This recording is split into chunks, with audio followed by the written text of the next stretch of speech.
অবনীন্দ্রনাথ ঠাকুর রচিত জোড়াসাঁকোর ধারে। আমরা দেখতেই পাচ্ছি অবনীন্দ্রনাথ ঠাকুরের লেখা। এটা একটা স্মৃতিচারণমূলক রচনা, অর্থাৎ আত্মজীবনী। কিন্তু এই প্রবন্ধের শেষে দেখো লেখা আছে রানীচন্দ অনুলিখিত। রানীচন্দ অনুলিখিত কেন লেখা রয়েছে? আর কোনো লেখার শেষে তো এরকম লেখা থাকে না, তাহলে এখানে কেন লেখা আছে?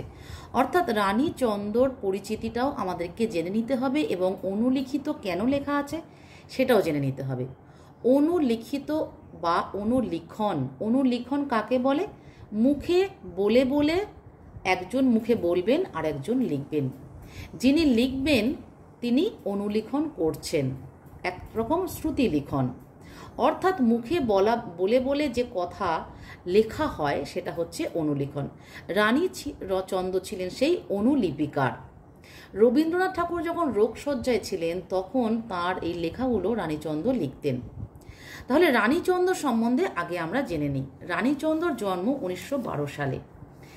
রানীচন্দর বড় ভাই মুকুলচন্দ্র দের বাড়িতেই রবীন্দ্রনাথ ঠাকুরের সঙ্গে প্রথম সাক্ষাৎ হয় রানীচন্দর, এবং রবীন্দ্রনাথ ঠাকুরের অনুপ্রেরণাতেই তিনি কলা ভবনে ভর্তি হন এবং সাহিত্য চর্চাতেও তিনি মনোযোগী হয়েছিলেন।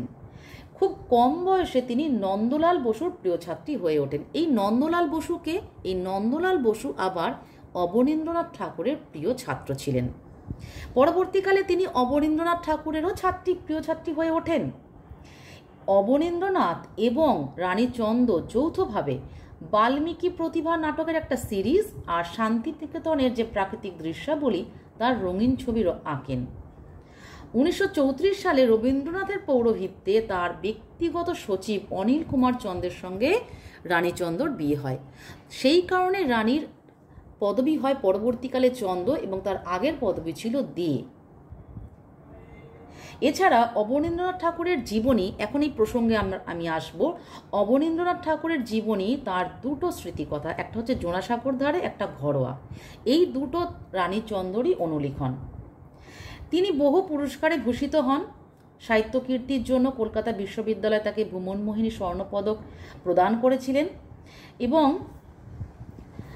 আলাপচারী, রবীন্দ্রনাথ, গুরুদেব, পথে ঘাটে, সব হতে আপন ইত্যাদি তিনি অন্যান্য অনেক গ্রন্থ তিনি রচনা করেন এবং তিনি ডিলিট ডিগ্রি তিনি অর্জন করেছিলেন।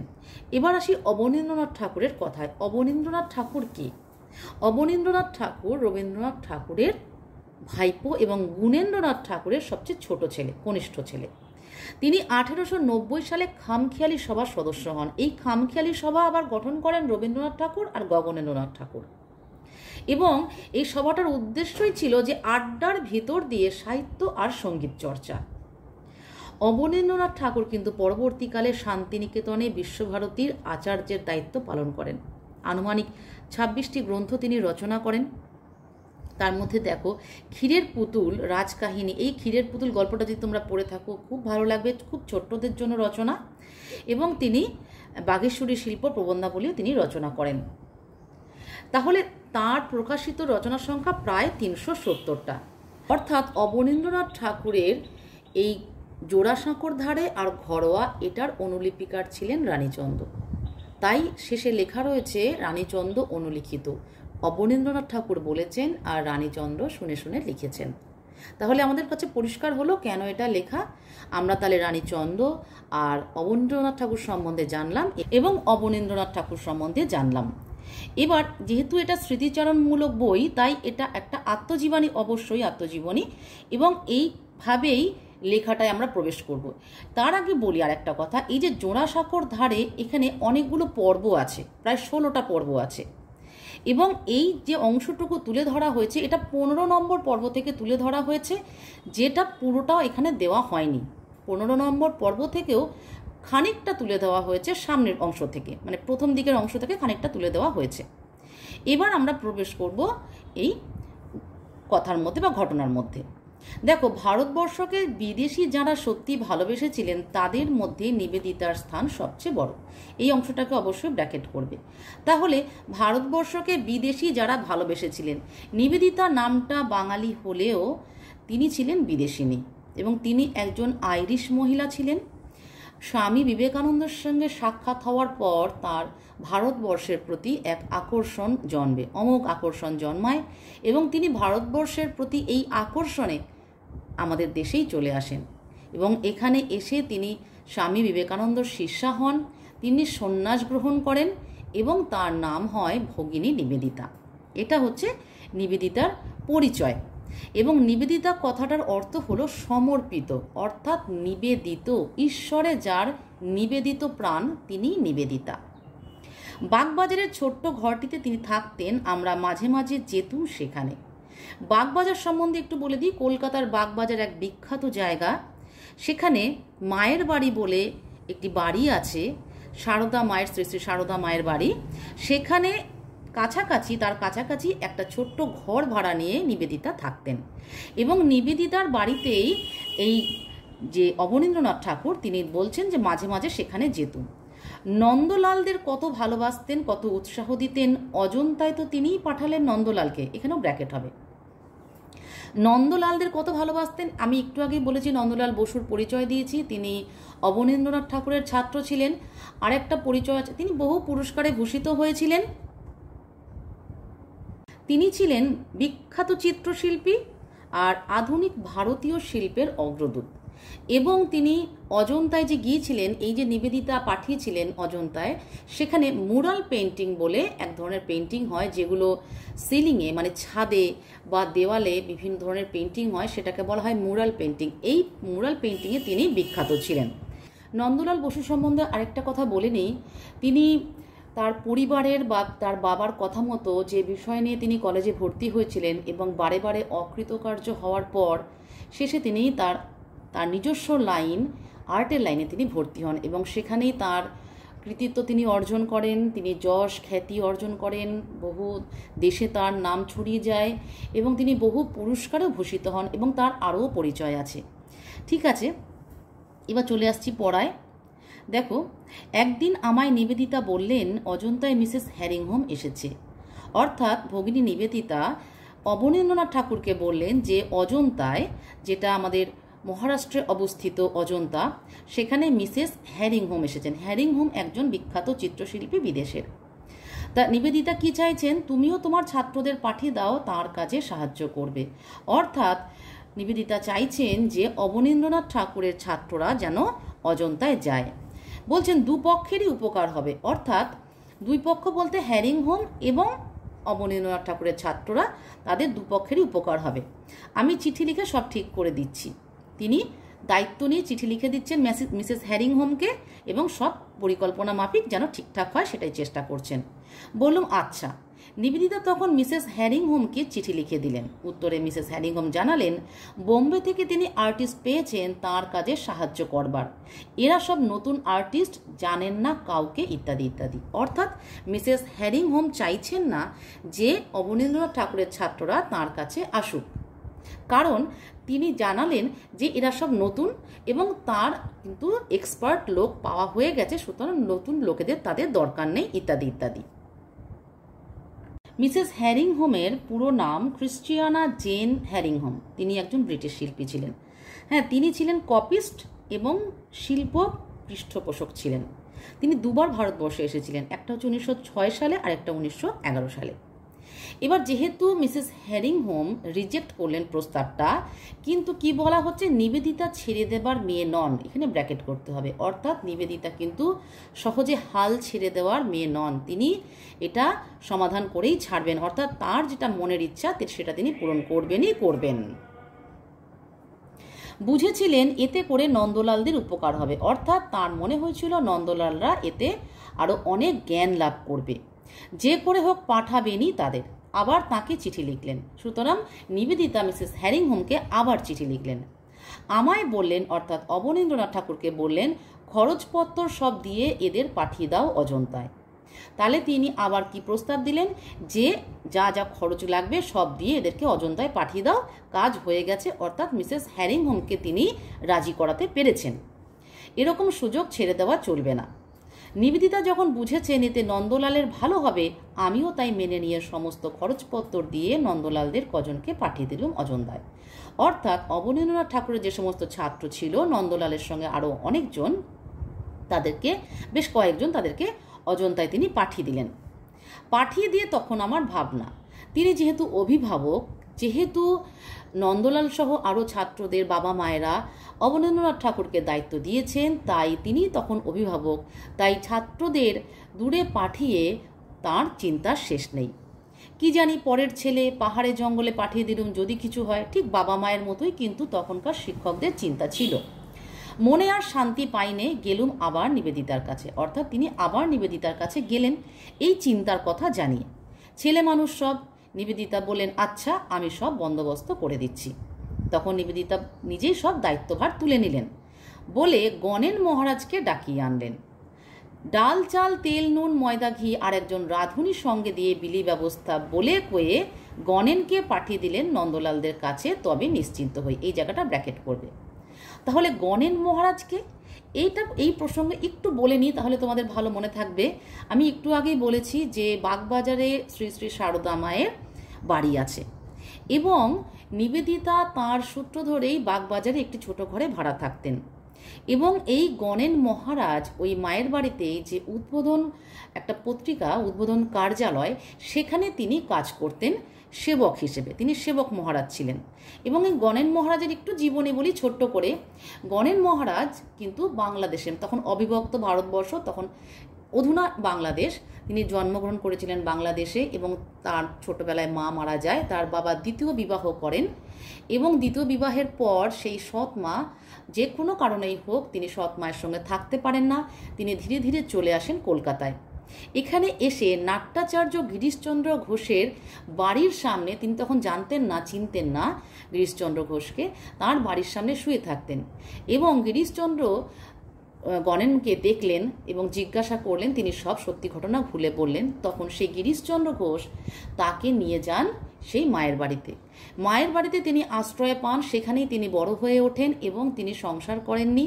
তিনি তখন সেবক হন, ব্রহ্মচারী হন, শেষে তিনি গণেন মহারাজ হিসেবে পরিচিত হন এবং পরবর্তীকালে বিপ্লবী দলের সঙ্গে যুক্ত হওয়ার ফলে তিনি কিন্তু সেই মায়ের বাড়ি থেকে তাকে বেরিয়ে আসতে বাধ্য করা হয়। কারণ তিনি বেরিয়ে আসেন কেননা কোনো মঠ মিশনের সাথে রাজনীতির বা বিপ্লবীর বা যুদ্ধবিগ্রহের কোনো যোগাযোগ থাকে না বা থাকার নিয়ম নেই। তাই তিনি গণেন মহারাজ পরবর্তীকালে সেই মায়ের বাড়ি ত্যাগ করেন।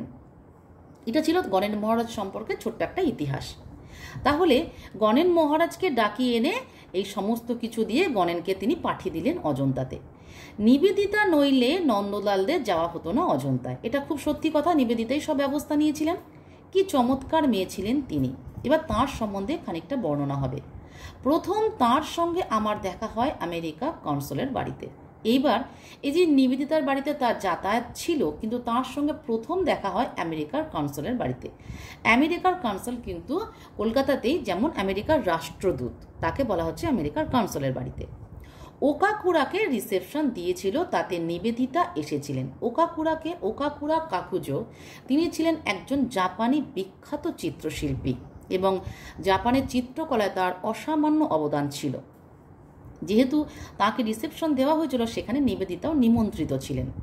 গলা থেকে পা পর্যন্ত নেমে গেছে সাদা ঘাগরা, গলায় ছোট্ট ছোট্ট রুদ্রাক্ষের এক ছড়া মালা, ঠিক যেন সাদা পাথরের গড়া তপস্বিনী মূর্তি একটি। অর্থাৎ তার চেহারার বা তার পোশাকের খানিকটা বর্ণনা দেওয়া হলো। তার পোশাকটাই ছিল পুরো গলা থেকে পা পর্যন্ত সম্পূর্ণই ঢাকা সাদা ঘাগরা, আর গলায় রুদ্রাক্ষের মালা ছিল ছোট ছোট। এবং তাকে তিনি যেহেতু মানে সাদা চামড়ার, তার গাত্রবর্ণ ছিল শ্বেতবর্ণ, তাই এদিকে তিনি সাদা পোশাক পরেছেন, তাই তাকে মনে হচ্ছিল যেন সাদা পাথরের গড়া তপস্বিনী মূর্তি। এখানে বলা হচ্ছে যেমন ওকাকুরা একদিকে তেমনি নিবেদিতা আরেক দিকে, মনে হলো যেন দুই কেন্দ্র থেকে দুটি তারা এসে মিলেছে। সে যে কি দেখলুম কি করে বোঝাই। এই যে বলছেন যে একদিকে ওকাকুরা একদিকে নিবেদিতা, অর্থাৎ কি মনে হলো দুই কেন্দ্র থেকে দুটি তারা, দুটো কেন্দ্র, প্রাচ্য আর পাশ্চাত্য। প্রাচ্য কি না, ওকাকুরা হচ্ছে প্রাচ্যের শিল্পী আর নিবেদিতা হচ্ছেন পাশ্চাত্যের। তিনি ছিলেন ব্রিটেনের, অর্থাৎ ইউরোপ। তাহলে ওকাকুরা হচ্ছেন এশিয়া কন্টিনেন্টের অর্থাৎ জাপানের, আর নিবেদিতা ছিলেন ইউরোপের। সে যে কি দেখলাম কি করে বোঝায়, এই জায়গাটা কিন্তু ব্র্যাকেট করতে হবে। অর্থাৎ তিনি তার এই দৃশ্য তিনি কোনোদিন ভুলতে পারেননি, তাই তার আত্মজীবনীতে তিনি লিখেছেন সে যে কি দেখলুম কি করে বোঝাই। আরেকবার দেখেছিলাম তাকে আর্ট সোসাইটির এক পার্টি জাস্টিস হোমহুডের বাড়িতে। অর্থাৎ তাকে আরেকবার যখন দেখেছিলেন সেই দিনের দৃশ্যটাও তিনি কখনো ভুলতে পারেননি বলে আত্মজীবনীতে লিপিবদ্ধ হয়েছে। আমার উপরে ছিল নিমন্ত্রণ করার ভার, নিবেদিতাকেও পাঠিয়েছিল নিমন্ত্রণ চিঠি একটি। অর্থাৎ যেহেতু অবনীন্দ্রনাথ ঠাকুরের ওপর নিমন্ত্রণের ভার ছিল, তাই তিনি নিবেদিতাকে নিমন্ত্রণের চিঠি পাঠিয়েছিলেন। পার্টি শুরু হয়ে গেছে, একটু দেরি করেই এসেছিলেন তিনি। বড় বড় রাজরাজরা, সাহেব মেম গিস গিস করছে। বড় বড় রাজরাজরা অর্থাৎ অভিজাত সব, তখনকার সময় রাজারা ছিল সব অভিজাত, সব মানে অভিজাত পরিবারের সমস্ত সাহেব মেম রাজা তারা এসেছেন। অভিজাত বংশের বড় ঘরের মেম সব, কত তাদের সাজ সজ্জা বাহার, চুল বাঁধারই কত কায়দা, নাম করা সুন্দরী অনেক সেখানে। অর্থাৎ যেহেতু তারা সব অভিজাত বংশ, প্রচুর পয়সাওয়ালা ঘর থেকে তারা এসেছে, তাই তাদের সাজ সজ্জা পোশাক এমনকি চুল বাঁধা সব কিছুতেই আভিজাত্যের লক্ষণ একদম স্পষ্ট।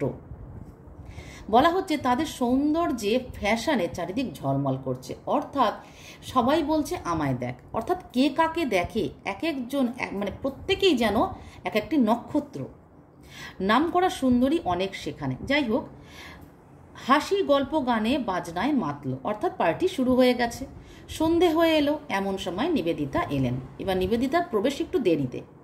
সেই সাদা সাজ, গলায় রুদ্রাক্ষের মালা, মাথার চুল ঠিক সোনালি নয়, সোনালি রূপলিতে মেশানো, উঁচু করে বাঁধা।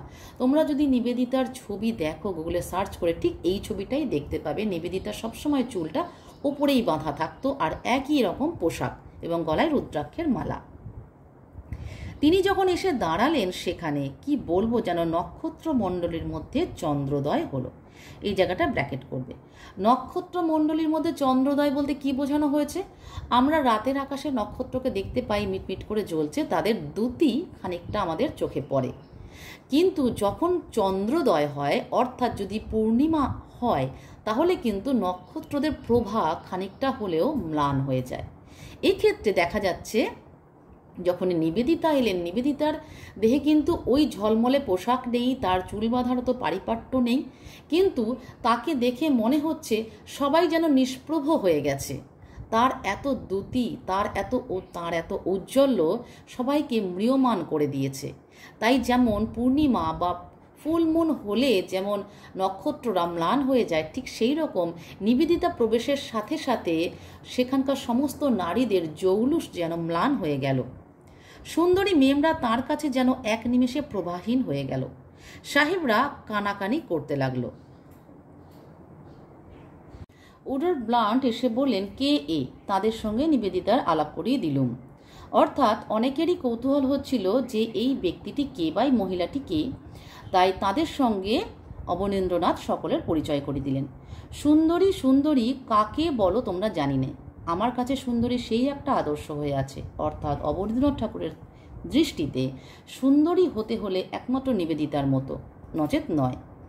কাদম্বরীর এবার নিবেদিতার সৌন্দর্য প্রসঙ্গে তিনি একটি তুলনা এনেছেন, কাদম্বরীর মহাশ্বেতার বর্ণনা। কাদম্বরী একটা রোমান্টিক একটা উপন্যাস, যেটা সংস্কৃতিতে রচিত হয়েছিল এবং এর রচয়িতা হলেন হর্ষবর্ধনের সভাকবি বাণভট্ট। তিনি হর্ষবর্ধনের জীবনী নিয়ে হর্ষচরিত রচনা করেছিলেন। এই কাদম্বরী সংস্কৃত ভাষায় রচিত, খ্রিস্টীয় 7ম শতাব্দীতে এটা রচিত হয়েছিল। এই কাদম্বরীর নায়িকা চরিত্র হচ্ছে মহাশ্বেতা। এই মহাশ্বেতার এতটাই রূপ সৌন্দর্য, সেটা বর্ণনা করতে গিয়ে কিন্তু নিবেদিতার সঙ্গে তুলনা করেছেন মহাশ্বেতার। অর্থাৎ কাদম্বরীর মহাশ্বেতার বর্ণনা সেই চন্দ্রমণি দিয়ে গড়া মূর্তি যেন মূর্তিমতী হয়ে উঠল। চন্দ্রমণি অর্থাৎ চাঁদের পাথর বা মুনস্টোন, মানে এতটাই সুন্দর যেন মনে হচ্ছে চন্দ্রমণি দিয়ে গড়া এক অপূর্ব মূর্তি। ঠিক আছে, নিবেদিতা মারা যাবার পর একটা ফটো গণেন মহারাজকে দিয়ে জোগাড় করেছিল। অর্থাৎ নিবেদিতা যখন আর নেই, তখন নিবেদিতার একটা ফটো সেই গণেন মহারাজকে দিয়ে আনিয়ে অবনীন্দ্রনাথ ঠাকুর তাঁর টেবিলের ওপর রেখেছিলেন এবং সেটা বলছেন তিনি, আমার টেবিলের ওপর থাকতো সেখানে। লর্ড কারমাইকেল তার মতো আর্টিস্টিক নজর বড় কারো ছিল না। অর্থাৎ লর্ড কারমাইকেলেরও এই নিবেদিতার ফটোখানি দেখে খুবই ভালো লাগে এবং তিনি বোঝেন যে সৌন্দর্য বা সুন্দরী কাকে বলে। সেই জন্য বলা হচ্ছে তার নজর ছিল আর্টিস্টিক। এবং এই লর্ড কারমাইকেল কে ছিলেন? তিনি ছিলেন একজন ইংরেজ সাহেব, মানে ভারতীয় চিত্রকলা আর ভারতীয় ভাস্কর্যের তিনি সমর্থক ছিলেন এবং প্রচারক ছিলেন, এবং অবনীন্দ্রনাথ ঠাকুরের সঙ্গে তার ঘনিষ্ঠ যোগাযোগ ছিল। অবনীন্দ্রনাথ বলছেন, আমাদের নজরে নজরে মিল ছিল। আর্টেরই শখ তার, অর্থাৎ শিল্পকলারই তার শখ ছিল। জার্মান যুদ্ধের ঠিক আগে জাহাজ বোঝাই তার কিছু ভালো ভালো জিনিস ও আমাদের আঁকা এক প্রস্তুত ছবি বিলাতে পাঠিয়েছিলেন। তাহলে কি করলেন তিনি? জার্মান যুদ্ধ হওয়ার ঠিক আগে জাহাজ বোঝাই করে, তখন তো জাহাজে করে সব জিনিস এদেশ ওদেশ আসা যাওয়া করতো, তাই জাহাজ বোঝাই করে যা কিছু লর্ড কারমাইকেলের ভালো ভালো জিনিস ছিল এবং আমাদের আঁকা বলতে অবনীন্দ্রনাথ ঠাকুর এবং নন্দলাল বসু সহ যে অনেক আঁকার ছবি তিনি বিলেতে পাঠিয়েছিলেন প্রচারের জন্য। সেই সময় সেই জাহাজ গেল ভূমধ্যসাগরে ডুবে, অর্থাৎ সেই জাহাজডুবি হয়, কোনো দুর্ঘটনা ঘটে এবং যে সমুদ্রে ঝড় হয়, এসব যাই হোক কোনো কারণে সমুদ্রে ডুবে যায়। তিনি দুঃখ করেছিলেন, আমার আসবাবপত্র সব যায়, যা কোনো দুঃখ নেই, কিন্তু তোমাদের ছবিগুলো যে গেল এইটাই বড় দুঃখের কথা। এখানটায় ব্র্যাকেট করবে। অর্থাৎ লর্ড কারমাইকেল বলছেন যে আমার যা সব জিনিস ছিল তা সব গেছে, কোনো দুঃখ পাওয়ার কোনো ব্যাপার নেই, কিন্তু এত মূল্যবান ছবি তিনি সেগুলো বিলেতে নিয়ে যেতে চেয়েছিলেন, এক্সিবিশন করতে চেয়েছিলেন, সেটা আর হলো না। নন্দলাল যখন এসে দুঃখ করলে তাকে স্তোক বাক্য দিয়েছিলাম, ভালোই হয়েছে, এতে দুঃখ কি? নন্দলাল যখন এসে দুঃখ করলেন, অর্থাৎ নন্দলালের ছবিও সেখানে ছিল এবং নন্দলাল এসে তার গুরু অবনীন্দ্রনাথ ঠাকুরের কাছে এসে দুঃখ করলে তাকে সান্ত্বনা বাক্য দিয়েছিলেন যে ভালোই হয়েছে, এতে দুঃখ করার কিছু নেই। তার সঙ্গে কি বলছেন? ঠাট্টা করে বলছেন, আমি দেখছি জলদেবীরা আমাদের ছবিগুলো বরুণালয়ে টাঙিয়ে আনন্দ করছেন। অর্থাৎ জলদেবী, অর্থাৎ যেহেতু ছবিগুলোর সলিল সমাধি হয়, অর্থাৎ জলের ভেতরে সমুদ্রের গভীরে চলে যায়, নষ্ট হয়ে যায়, তাই তিনি ঠাট্টা করে বলছেন যে আমাদের ছবিগুলো বরুণালয়ে টাঙিয়ে আনন্দ করছেন জলদেবীরা। অর্থাৎ বরুণালয় কাকে বলে? বরুণ দেবতা হচ্ছে জলের দেবতা। সমুদ্রে যা জল আছে সেটাকে তিনি বরুণালয় বলছেন এবং সেখানে যেন ছবিগুলো সমুদ্র গর্ভে চলে গেছে এবং সেই ছবিগুলো জলদেবীরা, অর্থাৎ জলে যে দেবীরা রয়েছেন তারা সেগুলো তাদের গৃহে টাঙিয়ে বা সেখানে টাঙিয়ে তারা আনন্দ করছেন। গেছে যাক, ভেবো না। সেই লর্ড কারমাইকেল একদিন আমার টেবিলের ওপর নিবেদিতার ফটোখানি দেখে ঝুঁকে পড়লেন। অর্থাৎ ওই যে আর্টিস্টিক নজর অবনীন্দ্রনাথ ঠাকুর বললেন, তিনি তখন অবাক হয়ে গেলেন সেই ফটোখানি দেখে। বললেন, এ কার ছবি? বললাম, সিস্টার নিবেদিতার। তিনি বললেন, এই সিস্টার নিবেদিতা? অর্থাৎ তিনি নাম শুনেছিলেন, তখনও দেখেননি। তিনি কি বলেন, আমার একখানি এইরকম ছবি চাই। বলেই বলা কওয়া না সেই ছবিখানি বগল দাবা করে নিয়ে চলে গেলেন। অর্থাৎ ছবিখানি তিনি তার সংগ্রহে রাখবেন বলে ঠিক করলেন। ছবিখানি থাকলে বুঝতে পারতে সৌন্দর্যের পরাকাষ্ঠা কাকে বলে। অর্থাৎ সেই ছবিখানি তিনি যদি দেখাতে পারতেন তাহলে তিনি বোঝাতে পারতেন যে সৌন্দর্য বা সুন্দরী কাকে বলে। অর্থাৎ এখনকার মতো এত ছবি অ্যাভেলেবেল ছিল না, এত সুলভ ছিল না যে যখন তখন যার কাছে যে কোনো ছবি পাওয়া যেত। ছবিটা কালেকশন করা বা কালেকশানে রাখাটা ছিল খুব বড় একটা ব্যাপার। এখনকার মতন এত অ্যাভেলেবেল ছিল না। যাই হোক, সাজগোজ ছিল না। পাহাড়ের ওপর চাঁদের আলো পড়লে যেমন হয় তেমনি ধীর স্থির মূর্তি তাঁর। তিনি ছিলেন সন্ন্যাসিনী, অর্থাৎ তার মতো স্থিতধী মানুষ নিশ্চয়ই গৃহস্থরা হবে না। তাই বলছেন যে চাঁদের ওপর আলো পড়লে, পাহাড়ের ওপর চাঁদের আলো পড়লে, অর্থাৎ পাহাড়ের মাথায় যখন পূর্ণচন্দ্র থাকে, তার জ্যোতি এসে পড়ে, আলো এসে পড়ে, তখন যেমন হয় তেমনি যেন মনে হয় নিবেদিতার রূপটাও ঠিক সেই রকম ধীর স্থির, একদম পাথরে গড়া মূর্তির মতন। তার কাছে গিয়ে কথা কইলে মনে বল পাওয়া যেত। দেখো, এইখানে শেষ হয়েছে, এরপরে আরও অনেকখানি অংশ আছে, শুধু এইটুকুনি লিখে এখানে শেষ করা হয়েছে, তোমাদের পাঠ্যের অন্তর্ভুক্ত করা হয়েছে। তার কাছে গিয়ে কথা কইলে মনে বল পাওয়া যেত। অর্থাৎ তিনি সন্ন্যাসিনী এবং তার মধ্যে একটা অসম্ভব এনার্জি ছিল, যেটা পজিটিভ এনার্জি। তিনি যখন কথা বলতেন বা তিনি যখন কাউকে উপদেশ দিতেন তখন তার থেকে পজিটিভ এনার্জি বার হতো। তখন কারণ তিনি কখনো কাউকে নেগেটিভ কথা বলতেন না। সব দিক দিয়ে যাতে মঙ্গল হয়, সবার যাতে ভালো হয়, যাতে সকলের সুবন্দোবস্ত হয়, তার ভবিষ্যৎ যাতে উজ্জ্বল হয়, সেই ব্যবস্থায় তিনি সবসময় করতেন।